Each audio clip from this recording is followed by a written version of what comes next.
Well, well, well. Looks like we made it to week 10, the final week of the season. Playoffs start next week, but there's still a lot to get done tonight. We'll have all the action and all the playoff implications coming up next. So get ready because Gridiron Glory starts right now.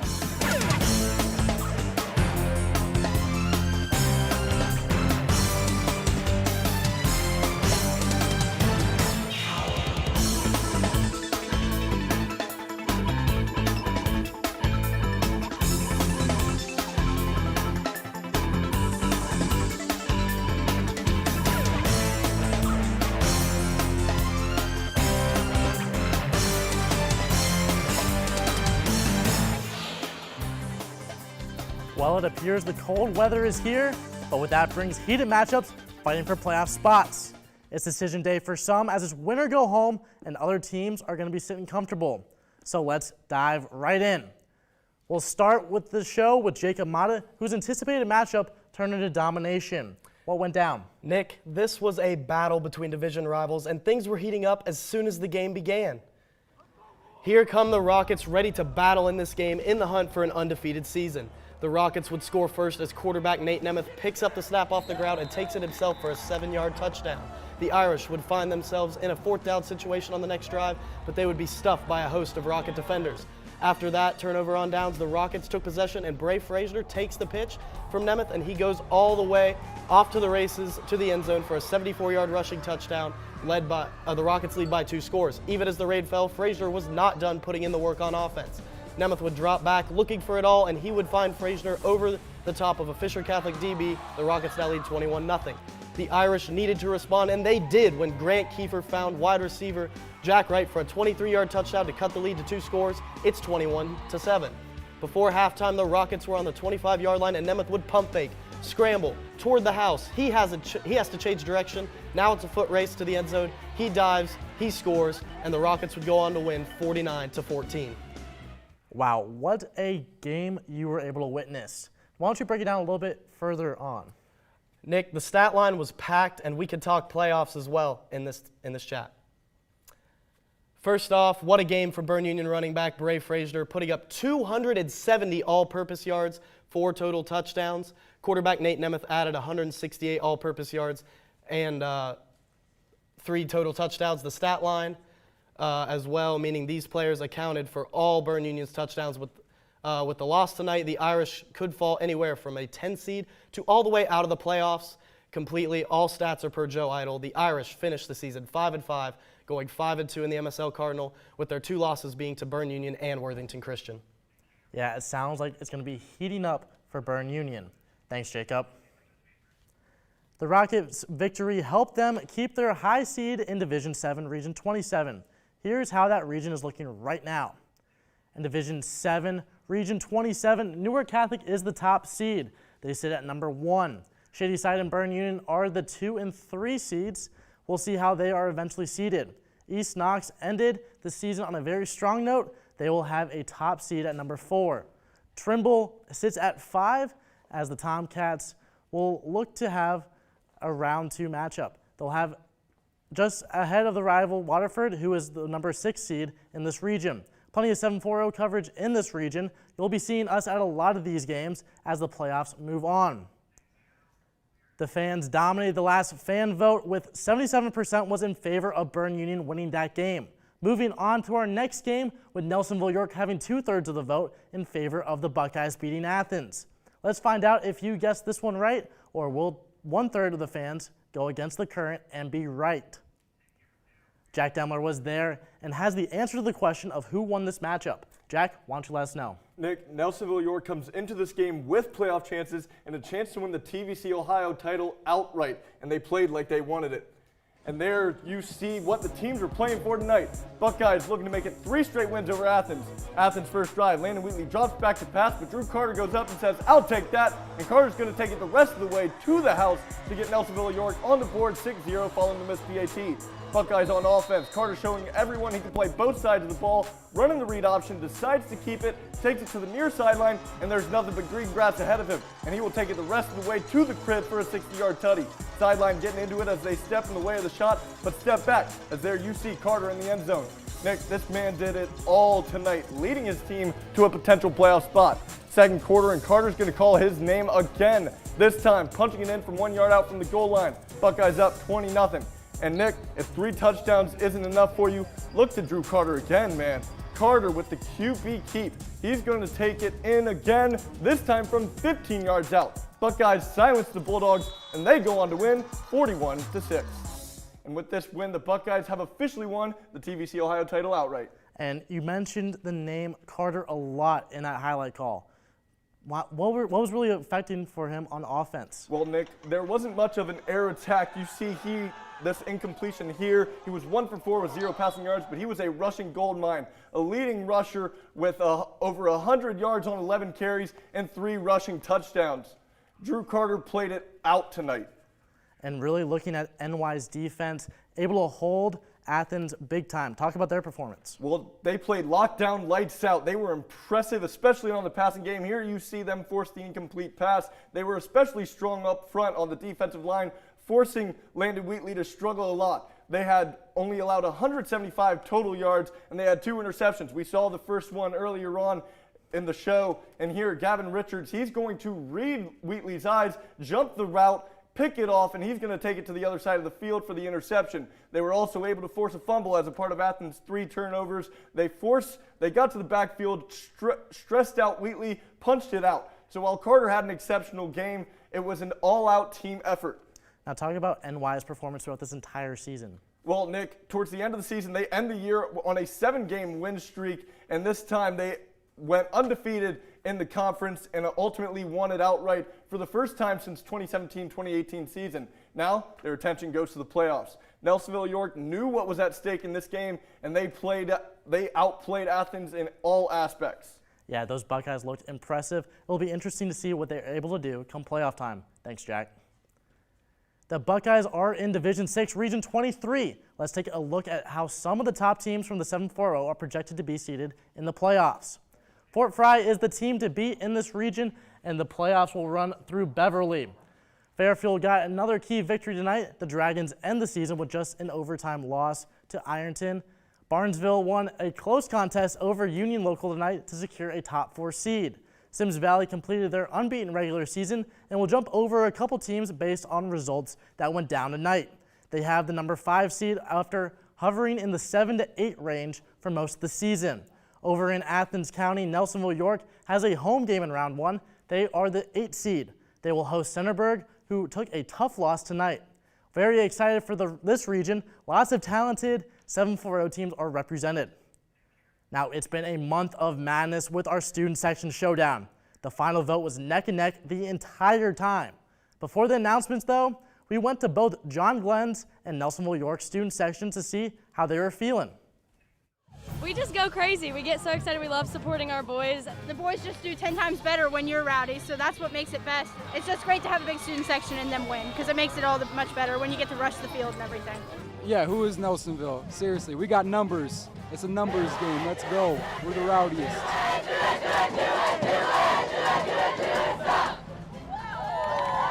I love the atmosphere and how loud we are. Just the environment is crazy. We're loud.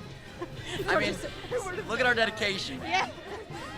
Like, I have strained my voice every single Friday game. these past 2 months. Stop. Who is that? Yeah, that's my point. I mean, we're just better. I mean, it's just that simple. I will take your girlfriend out next Friday night. What can I say? Having fun being loud. Yeah, the family. It's just a relationship. You know everybody. Everybody knows each other. It's just a family, a big family around here. And it's really special because, you know, we're all just supporting each other, supporting the football team. It's just fun to get rowdy.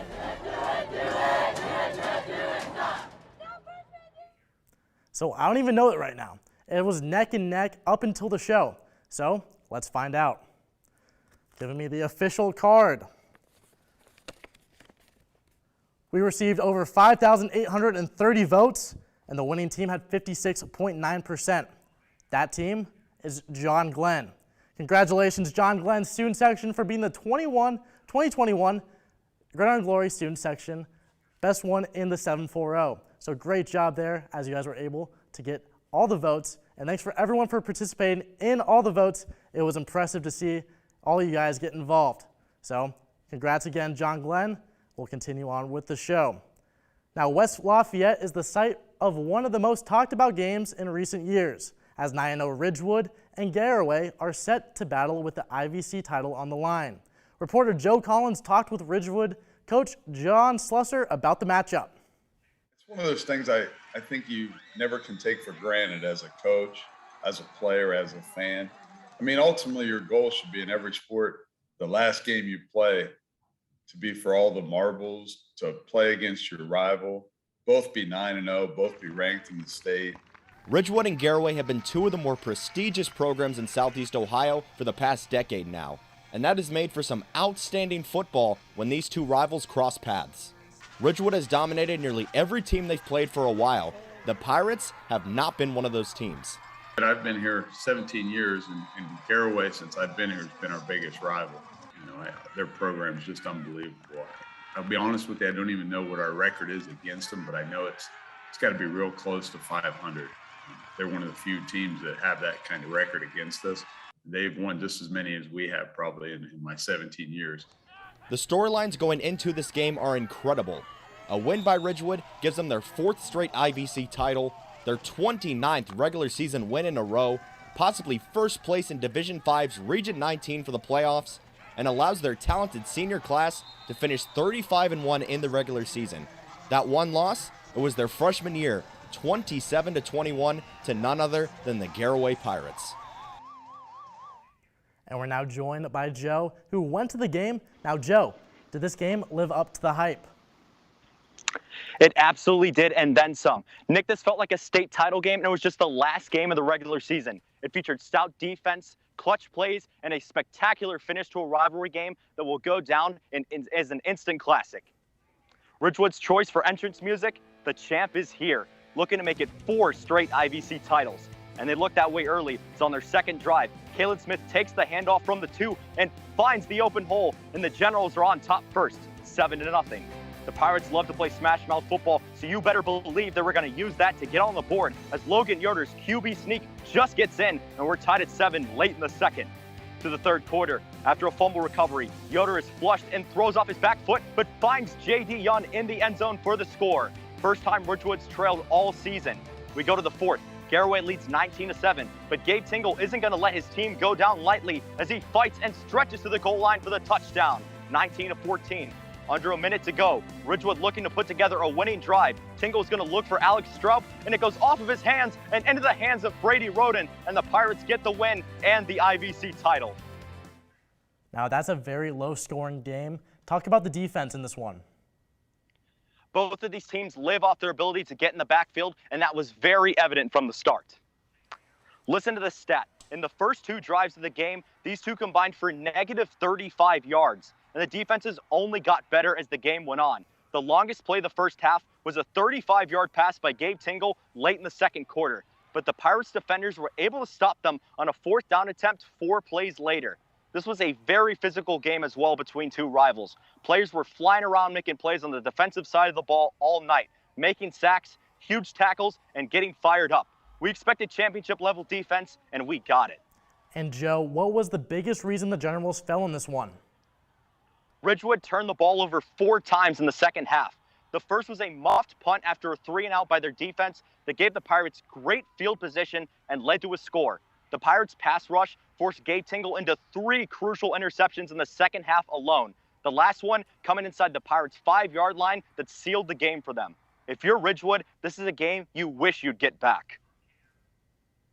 Yeah, Joe, that seems like a great matchup. And the Generals finished their season strong, and we can't wait to see what they're able to do in the playoffs. Thanks for the great work, Joe.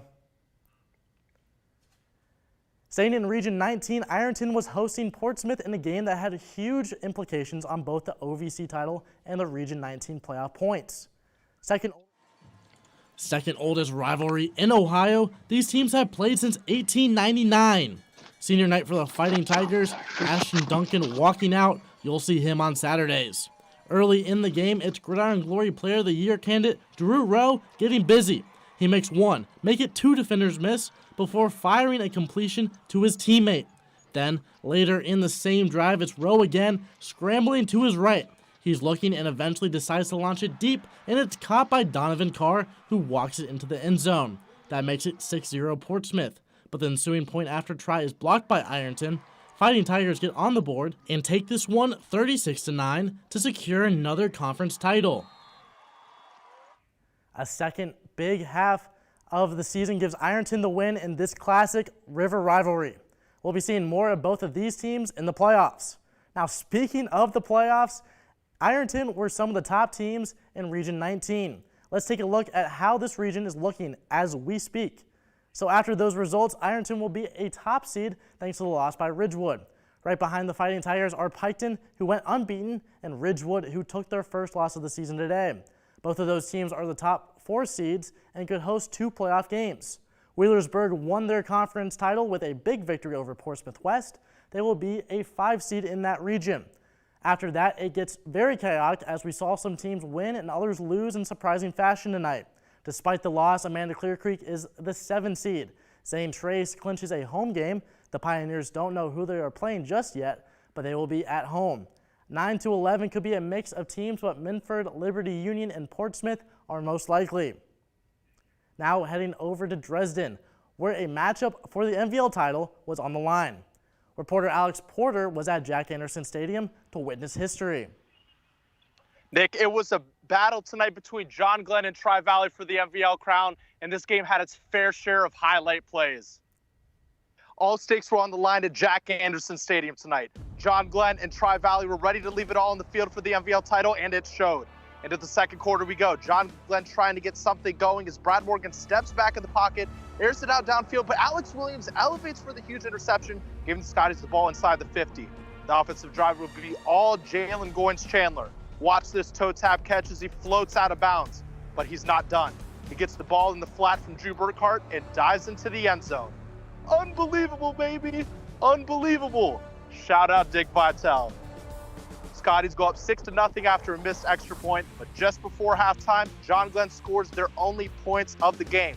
Morgan airs it out to Colt Emerson, who gets into the end zone with a little extra effort. It would be 7-6 for quite some time into the second half, but the Scotties eventually found their groove. Burkhart airs it out to Goins-Chandler, and it would be all but over. Scotties win the regular season finale 20-7 over John Glenn. Big time win for the Scotties, even more so because they are set themselves apart from the rest of the MVL. Nick, that might be an understatement. They convincingly set themselves apart. Their only loss of the season came against the Jackson Ironmen, who were also playing for the FAC title tonight. With that being said, I'll say the Scotties had a very strong ending to their regular season. Going to Sheridan last week and winning, especially with all that was on the line, was huge. And the game tonight proved that they're the best team in the MVL by a healthy margin. Pretty evident once you look at the results from all their games. Let's talk individuals. Why were the Skies able to pull away with this one? After all, you mentioned the score was 7-6, well into the third quarter. Yeah, it was close. Basically, the whole third quarter. The Scotties didn't get in the end zone again until there was 1:38 left in the third. Because of that, the Scotties defense gets their flowers. Only allowing a combined 14 points total in their last 2 regular season games is amazing, especially come playoff time. Also, Cam West has done a phenomenal job making sure his team is ready to compete week in and week out. And lastly, Jalen Goins-Chandler gets the game ball for his performance tonight. The kid just couldn't be stopped as he finished with 121 yards receiving and 2 tutties. What a performance by Goins-Chandler tonight and all the rest of the Tri-Valley Scotties for their 2021 MVL Championship. Thanks for the great work, Alex. Get back to Athens safe. Despite the loss, John Glenn is still sitting pretty in Division 4 Region 15. Let's take a look at how the region is shaping up right now. Bloom Carroll went 10-0 and has the top seed. The team they beat in regional title game last season is the number 2 seed, that's St. Clairsville.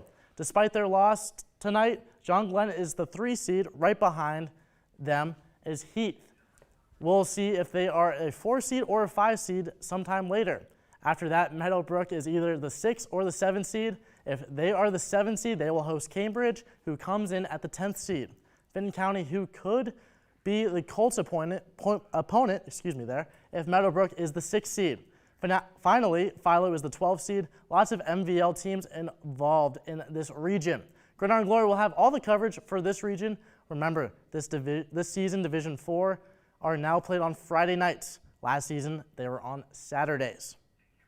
We went out and covered more than what we were able to fit on the show. Here are some highlights from games you can expect more from on our social media platforms. We start in Washington Courthouse, where town rivals squared off at Miami Trace High School. Jalen LeBeau is running untouched to the end zone. Panthers take this one 28-26. Over in the MVL, the student section is getting us excited for Meadowbrook and West Muskingum. Josh Hupp takes the snap and takes it in himself. Colts secure the MVL Small Division Championship with a 49-20 win. Over in the TVC Ohio, a battle for second place in the conference went down between Wellston and Vinton County. It was all the Vikings as they take this one 43-15. Finally, we head to Corning to see the Miller Falcons. A little bit of misdirection from the Falcons, and they find some running room. Touchdown Falcons to cut into the Bishop lead. However, it was too much Brandon Bernath as he throws this touchdown to help lead the Bishop Rosecrans to a 33-14 victory in their fight for a playoff spot. And remember, for more of these games, be sure to check out Gridiron Glory on our social media platforms. Head over to Facebook and Twitter for the full game recaps, plus get coverage of every Gridiron game on WOUB.org. You can also find us on Instagram and TikTok, and of course, you can rewatch full episodes on Gridiron Glory anytime on the WOUB PBS YouTube channel. Now, over in the Frontier Athletic Conference, the Jackson Ironmen have had a dominant season, led in part by linebacker Grant Mastin. But his success extends beyond the gridiron as well. Will Price has the story. On the field, Grant Mastin is one of the best linebackers in Southeast Ohio. He's earned All-State honors each of the past 2 seasons. But off the field, Mastin has excelled in the show arena. Mastin has competed in horse riding competitions since he was young and earned plenty of recognition for his work. My family's always been involved with horses, so I started showing when I was young, and since then I've won numerous world championships, reserve world championships, high points in the nation. Jackson head coach Andy Hall lauded Mastin's ability to balance both football and horse riding throughout his high school career. He's made sacrifices himself, and that's the big thing, is that it's not just been sacrifices on our end, but it's stuff that he has done on his end to be able to do both. You know, he hasn't given up football practice or games to do that. Mastin says that he's gained valuable experiences from both activities. Just the lessons that I learned on the field, apply in the show arena, and things that we do here or do in the show arena apply here on the field. So they both kind of go hand in hand. Mastin also founded a charity in 2019, Tackles for Tots, looking to give out a pair of shoes to local families for each tackle he makes during the season. He says giving back to Jackson is incredibly rewarding. It's a way to win for Jackson, not just on the field, but in the community. Over the past 2 years, donated over about 300 pairs of shoes. For Gridiron Glory, I'm Will Price. You can find out more information about Tackle for Tots on their Facebook page. Mastin and the Ironmen were involved in our game of the week, and we headed west on Route 32 to watch Jackson host the Cavaliers of Chillicothe. Here are all the events that led up to kickoff between the Bitters FAC rivals.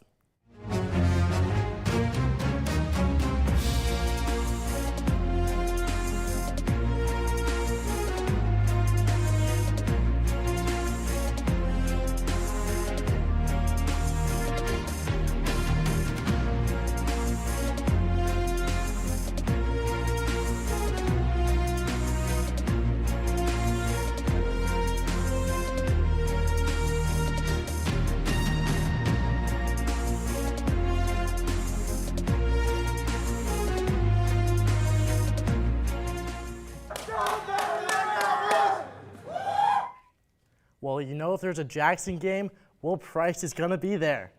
The FAC title was on the line tonight, so break us down this game. Well, the Cavaliers were the defending conference champions, but the Ironmen were looking to reclaim the throne. The Ironmen have had this game circled on their calendars all year, and they started out strong. After blocking a punt early, Holden Blankenship takes a jet sweep on their first offensive play, makes a beautiful move on the defender. He comes right into your living room for an opening touchdown less than a minute into the game. And in the second, Cade Wolford got going. Already up 14-0, Wolford takes the sweep towards the near sideline, shows off his patience to find the hole, and then he shows off his power as he runs over a defender on the goal line. That makes it 21-0 Ironmen. Now with less than a minute to go in the half, Winners buys time to throw, and he'd find Wolford with his hand up wide open down the field. Wolford would be dragged down by 2 defenders. He'd pitch it forward to Eli Browerman. That's not legal. The touchdown would come back, but the yardage would still stand, putting Jackson in business. So Winners would look to throw again, but he'd take it himself this time. Heads towards the sideline, he'd tiptoe right down it and go straight into the end zone, untouched, for his 3rd rushing touchdown of the night. To extend the lead to 35, Jackson dominates and takes this one and the FAC title 49-0. Now that's a great performance by the Ironmen in all 3 phases, but the defense had to stand out the most, right? They definitely did. This team has just been getting better, but the defense has excelled all year. Jake Taylor is their defensive coordinator. It was his first year at the helm, and he did a great job. They were the first team all year to shut out the Cavaliers. And this wasn't the first time something like that happened. They also held Tri-Valley and Hillsborough to their lowest scoring outputs this season. Credit some players like Xander Karagosian. He's a senior who came over from Alexander and had a great impact on this team immediately. And they also didn't give up a first down until midway through the 2nd quarter. This was a team effort. Jackson's defense has been great weeks 1 through 10. Now talk about their offense. They put up major points tonight. First, let's credit Holden Blankenship, the senior. He got the touchdown on the jet sweep, and he had a few other big runs on that kind of play. And that came from their speed advantage. Jackson utilized it a lot more over the last 5 weeks of the season, and it paid off. They averaged over 50 points in their last 5. They accomplished a big goal by winning the FAC title, but they have a lot more they want to accomplish, and they got to keep stepping up like this. Now, talk about the 3rd phase, the special teams aspect. What was so major for the Ironmen tonight on that side of the field? It's easy to overlook, but you have to remember the Ironmen lost a game on a kickoff return. And today they blocked 2 punts. They did the same against Courthouse. When you're getting going in every phase like that, it's easy to see why this team's been so dominant. And they're going to host a playoff game next week, while the Cavaliers are still awaiting their fate. Well, it was great for you to join us for this Jackson game. Great work as always. Thanks, Will. Let's take a look at how the playoff bracket is shaping up for those Ironmen and the rest of Division III Region 11. Granville already had the top spot wrapped up, and they completed their unbeaten season tonight. Jackson and Tri-Valley will be neck and neck with computer points, but they will be at 2nd or 3rd respectively. It is the Ironmen who are at the 2nd seed with Tri-Valley at 3. London is the 4th seed. They can host 2 playoff games if they win in round 1. Sheridan is going on the road to Columbus. It's where their season ended last season, and let's see if the Generals can defeat a different Columbus Greater Catholic League school as they take on DeSales. Zanesville will be headed to London in the 4 versus 13 matchup. Finally, Chillicothe just misses out on the playoffs. Tough end to the season for the Cavaliers. Well, guess what? If you want to have any more information on any of our games we covered this night, digital or on the show, be sure to check out our social media pages. Because get ready, the playoffs are heating up. We'll have all that for you next week. So remember, there's nothing better than Friday nights and Gridiron Glory.